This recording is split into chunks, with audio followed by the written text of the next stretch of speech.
So to start this episode, we got a requesting colonist quest, and usually in vanilla this quest really sucks where you lend colonists for a certain amount of days, but I have a mod that buffs the reward potentially too much. This is all the power we're probably ever going to need, because I think each of these Vanometric power cells generate 1000 watts of power. Definitely gonna go for that reward. We could also take these infinite chem reactors, which will generate chem fuel over time, but we don't care about chem fuel I think as much as power. 2 persona cores as well down here, but yeah, we're going to take the Vanometric power cell rewards, and the shuttle is here to collect the 7 colonists. I'm not sure if we can send the Cook robot to the shuttle. We can by the looks of it. So Cook's a tier 2 android. That's not the greatest. He was our full-time cook, but he has corrupt memory, and overall he's just pretty average. Next we're going to dump an alligator, who again is pretty average. I'll just kind of show their stats. Wanderlust also makes it so they want to travel. Oh, they were already there. Okay. This dude Red is not especially useful for us right now because they can mine, but Doomgirl mines at the pace of like 7 dudes right now. We also have this Minotaur who is abrasive. We want to just not have around the colony as much as possible, so this is going to help in that goal. We got this Skaven rat thing that just overall is pretty average. Wanderlust also makes him want to travel. We also got Smoother, who can do crafting, art, and medical, but we have people that can do all that stuff. We're having them kind of just smooth around base, but Doomgirl is able to do that just fine right now. We're going to also send in Hawk, who can research and they're inventor, but they have a health condition. And I think there's a chance that people can die while they're out on the, oh, we got the reward. Well, even if they don't come back,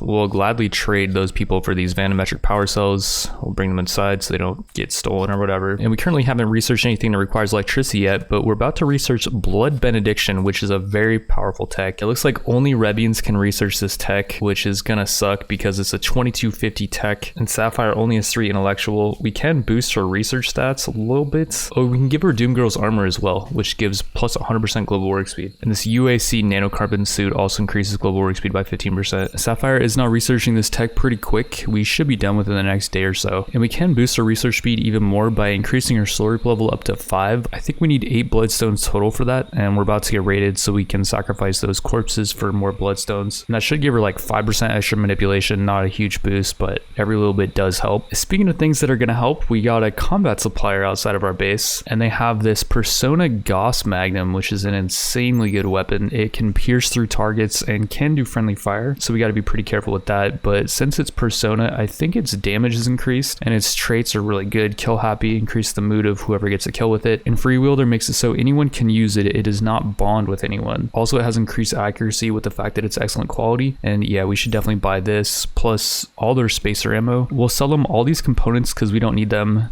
These 3 advanced components, all these Architect fragments that we got from destroying the psychic ships, this Psy Trainer, which we don't have any Psy casters right now, and all these weapons that raiders have been bringing us. Plus we already had some silver. We pretty much could have covered the transaction with what we had already. And already wave 15 is about to be here in 4 seconds. It is a boss wave, and we can actually see the chance for reward here. Legendary is only 2%, and we got that legendary Ponjo reward earlier, so we got really lucky with that. It might have even been 1% because you would think boss wave would be increasing chances. It does appear that these Moyos that are raiding us are at war with this caravan, so this should be a free raid for us. Hopefully they take out these Muffalos. That'd be nice. I'm not sure which one is going to have. Okay, that's a rocket launcher. This Muffalo has some good stuff in it. This Burst Blade, which apparently is coded improperly, or like the mod creator posted on the mod page that there's some problems. Holy cow. I think that was a Doomsday rocket launcher. There's some problems with this mod apparently. Heavy melee weapons, so I have to remove it. Aside from that though, that Muffalo has some nice stuff. I don't think raiders focus Muffalos though. It looks like they're just focusing the caravan guards, so I don't think we're going to be getting any free stuff from them.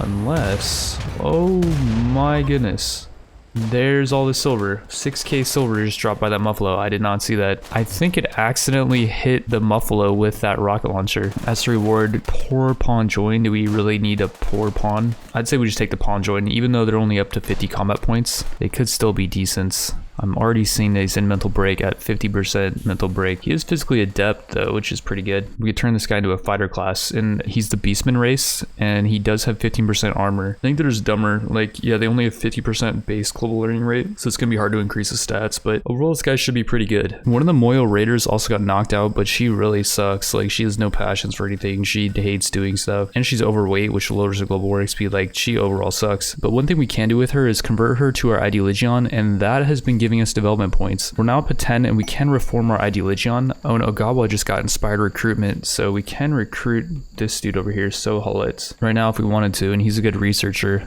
And we're actually almost done with this Revian tech, so we could use another researcher. Dude's tough as well. Not that we're really gonna have him fight. He can't really fight that well. But yeah, we'll have Ogawa chat with him, and that dude will join us. I don't think we get development points for people joining us, but I do believe we get 2 every time we convert someone due to a mod I have that doubles the amount of development points you get for doing stuff because it's really slow in the base game. It looks like you just get them from converting people and then rituals. I think that's the only way. I was talking to someone who knows Run Threaded pretty in depth. It currently doesn't give you development points for executing people. We also need to come out here and grab this silver, and there's a couple androids that got knocked out, but since they're remotely controlled, I think if we rescue them or capture them and they do join us, they will get deactivated. So I don't think there's any point unless we have the ability to hack them, which we don't. So yeah, we're just gonna ignore that stuff on the ground. But immediately after that raid, we did get a psychic ship part that crashed on our map. It's pissing off our females. Asia apparently is really affected by it, and she might be able to solo this. We're gonna buff up her stealth ability, increase the duration by 3 seconds per level. Default is 40 seconds already, so we're not increasing by too much, but this weapon does pierce through targets. And we can summon her little helper too. I think she can only have 1 out at a time. It has a 24-hour cooldown, but we're not gonna be fighting for another 2.5 days. But let's have her activate stealth and then just start piercing these things. Fire at will on. Yeah, she is piercing through a lot of the mechs.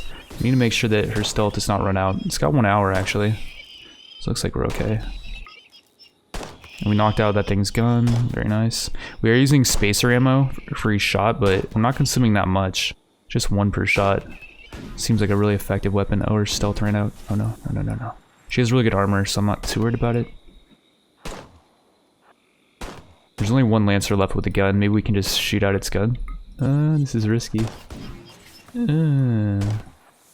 Lancers are usually really accurate, so we can pierce these guys. There we go. Got some pierce damage there. Oh yeah.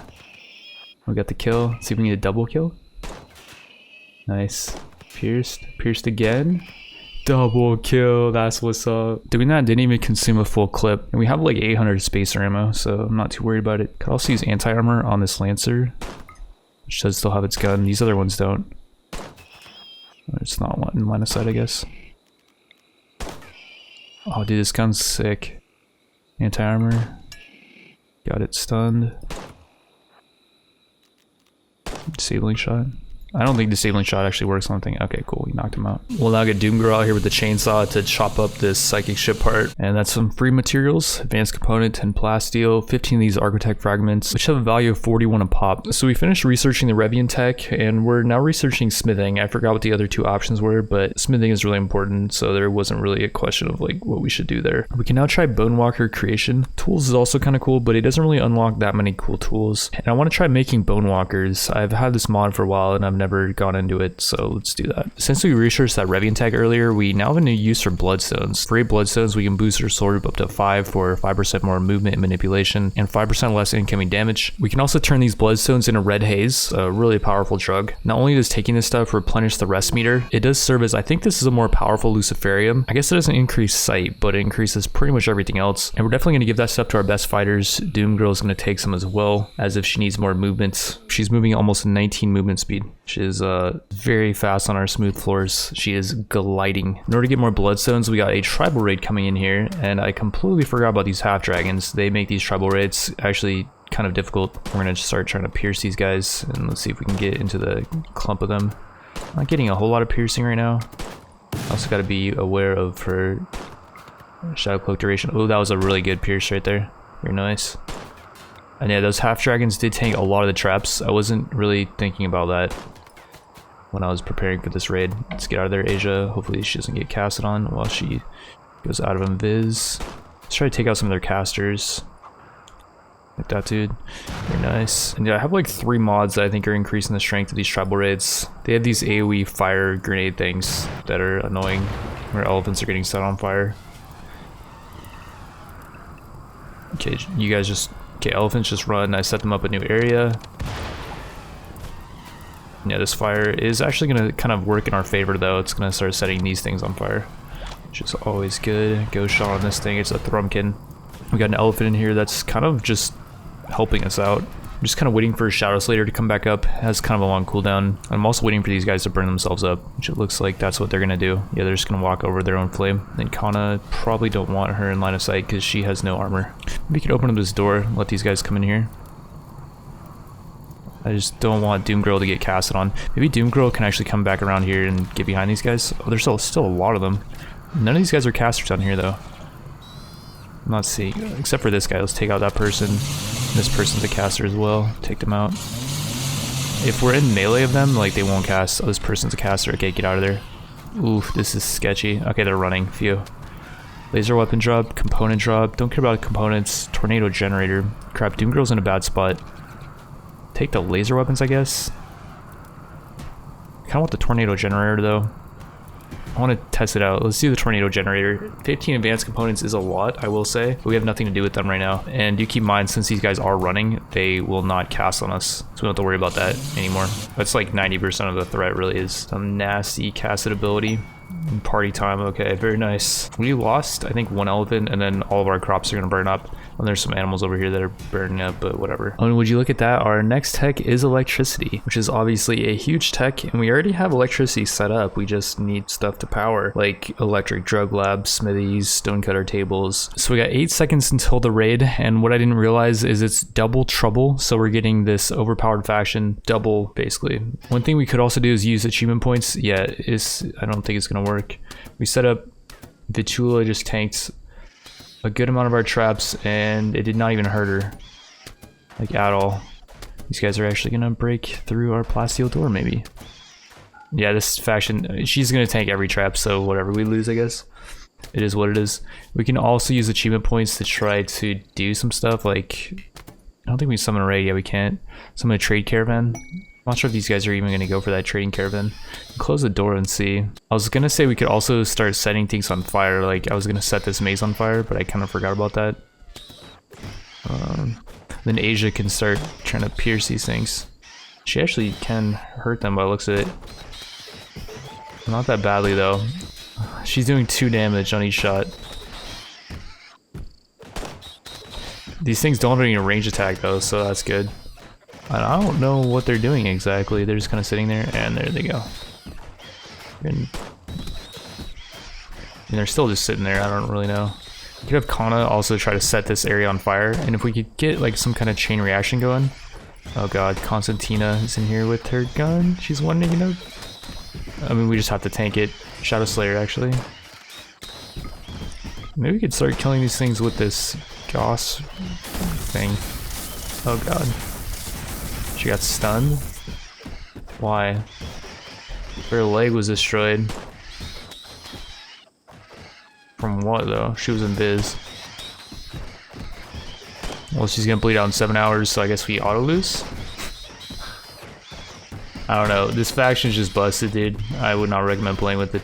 I don't know really how you beat this. Someone make the executive decision to call it there. The Nightmare race is just not fun to play against because they send in, I think it was 56 of their little minion things, and if you kill them, you get no reward. Whereas like at least with the Doom faction, yeah, they could send in like 8 super boss dudes, but if you can capture them, you can, you know, recruit them. So it adds a little bit of fun to it. But the Nightmare race minions just soak up your traps, and then their ranged dudes are almost impossible to kill. And even if you do manage to down them or kill them, you can steal their gear, but only Nightmares can wear it. It's just like the most anti-fun race to play against. And so yeah, I'm just gonna remove it from future playthroughs unless it goes through some rebalancing. Even without the double trouble thing, and like you have this raid, it still sent us more of these high tier raiders than the tribals that we got, which is supposedly the weakest faction. So they'll send you more tribals that, you know, don't have a high tier stuff, but their gear sucks. Whereas with this faction, they send you the same amount of people, except for they have like end game stuff. I just can't see a way we'd ever be able to beat them. And so yeah, we're gonna end it there. It's too hard to remove a faction mid game. I feel like I would definitely break something if I tried.